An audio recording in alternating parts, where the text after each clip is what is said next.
Hi, welcome back to Finally Revealed. In this episode, I want to talk about the Paycheck Protection Program, which is a loan program that was implemented through the CARES Act that was passed by Congress and signed by the President, made law March 27, 2020. This video goes specifically to solo workers, sole proprietors, where you are in business, just Mary Sue baked goods, or you have an Etsy store, or you are a stylist. Either you are an independent contractor who gets paid on a 1099, a carpenter, a tradesperson, but you're a sole proprietor. You don't have an LLC, you don't have a partnership, and you don't have a corporation.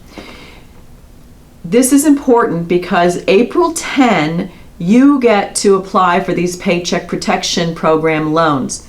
The formal entities, the corporations, the partnerships, and the limited liability companies could apply last Friday, April 3rd. But you can apply beginning this Friday, April 10.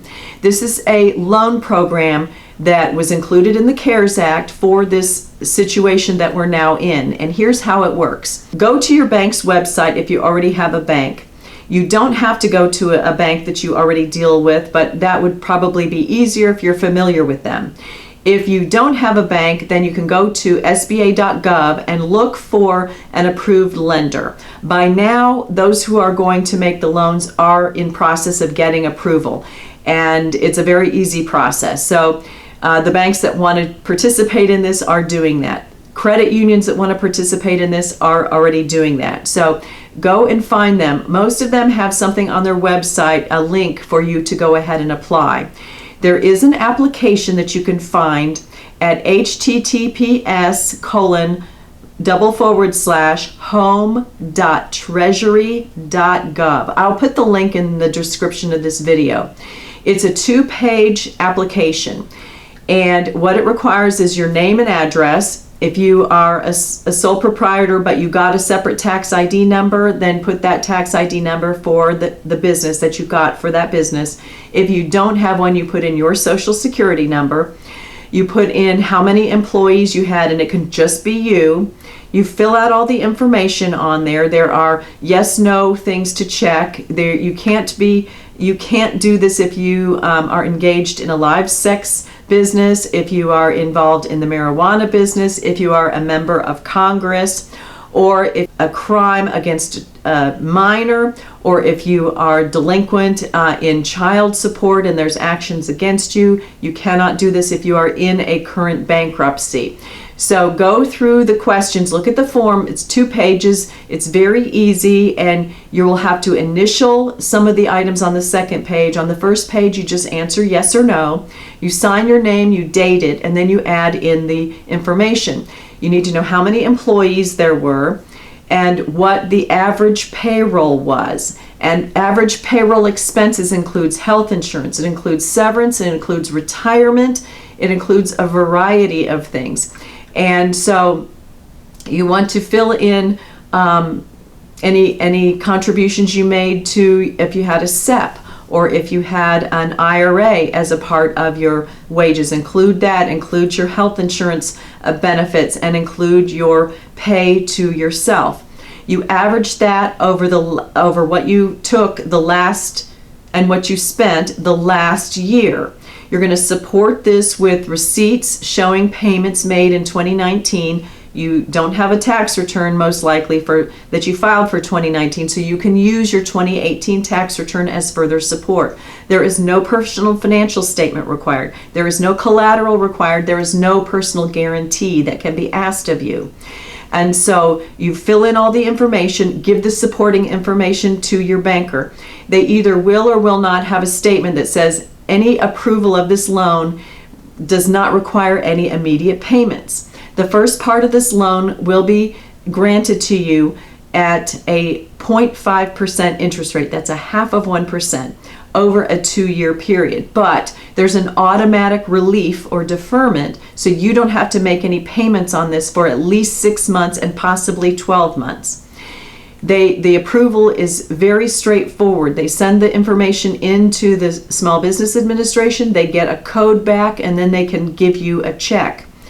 Now, after you receive your payment, you can pay this for your payroll. You can pay this for mortgage interest. You can use it's got to be related to the business, and you can also pay it for business rents. It also can be used for utilities, and utilities are gas, electricity, water, but also transportation, cell phone or telephone, and internet.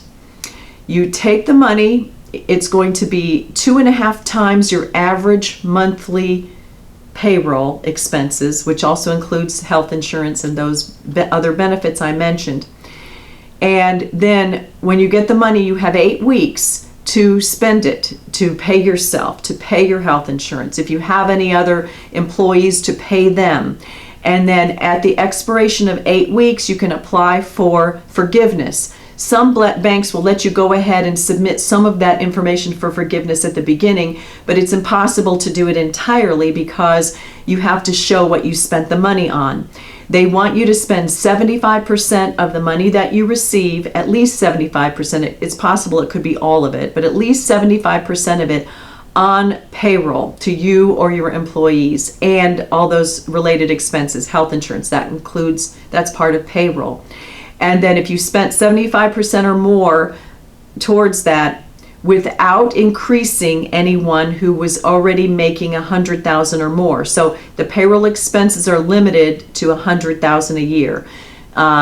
So you can't use this loan money for that. If you are still in business and you're still able to receive money, then fine, you can pay that out of that other money. But for this loan money, it can't be used for more than what the $8,333, which is what a $100,000 salary would bring. So it's capped at $100,000, but 75% of the money goes towards those payroll expenses, and then you can apply for forgiveness. There is an exception for things beyond the mortgage, the rent, and the utilities. If there's something in your business that is critical, like replacement inventory or a tool breaks, it's something that you need in order to keep the business viable, and you don't have to be operating the business if you're ordered on the shutdown. But if there's something that your business needs to keep it viable, then you notify your banker and they can make an exception for that for you. And you can use the loan proceeds for that as well. So it's good if you have a relationship with a banker that knows your business, if you use them if possible, but you don't have to. So then you apply for the forgiveness, and if you've done 75% or more for payroll, the loan is forgiven. You don't have to pay it back ever. The only requirement is that you will have to pay the interest, which is 0.5%, and that can be stretched out over 10 years.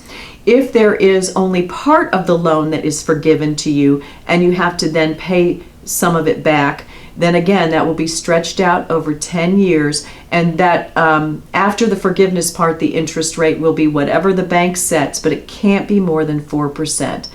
If you are eligible, please apply for this. The SBA came out with a memorandum on Saturday, April 4th, and said that $5 billion had already been spoken for in applications that came in on April 3rd. The formal corporations, LLCs, and partnerships can apply for this all the way till June 30th, and so can you.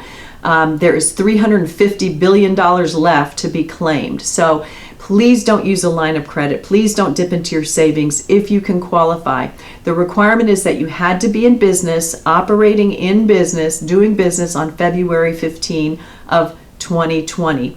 If you are brand new and you didn't have anything in 2019, you started the business in 2020, that's okay. If you were in business on the 15th of February, you take the average of your pay or your draw or whatever you received for those first 2 months. And it's the same for any employees that you employed. You do the average for that period of time. Most of you, it's just going to be you. And so that's fine. But for brand new, it's going to be those first 2 months of the year. If we're in business longer than that, it's going to relate back to the year before. Same rules apply. You need to show documented evidence that these were paid, canceled checks, something from your bank showing disbursements were made, or receipts. And then one thing I didn't say is in the forgiveness part, you can't use money that you paid for federal withholding, Social Security, or Medicare as part of what you are counting towards payroll when you get the loan. But you can count the state withholding and any other state or city taxes and unemployment. So this loan program is in effect until June 30th, 2020. Applications will stop on that after that day, and so please get your applications in. It's a very fast process. The goal of this is to get more money out to you, out to everybody who's not working or who still is working on a reduced basis or working. We are all presumed eligible for this money. They want people to be able to survive through this situation that was no one's fault. And so please apply if it applies to you. Give me a thumbs up if this was helpful, if you learned something. Leave any comments or questions below. Subscribe to see the other videos, and come back and see me next time. Thanks for watching.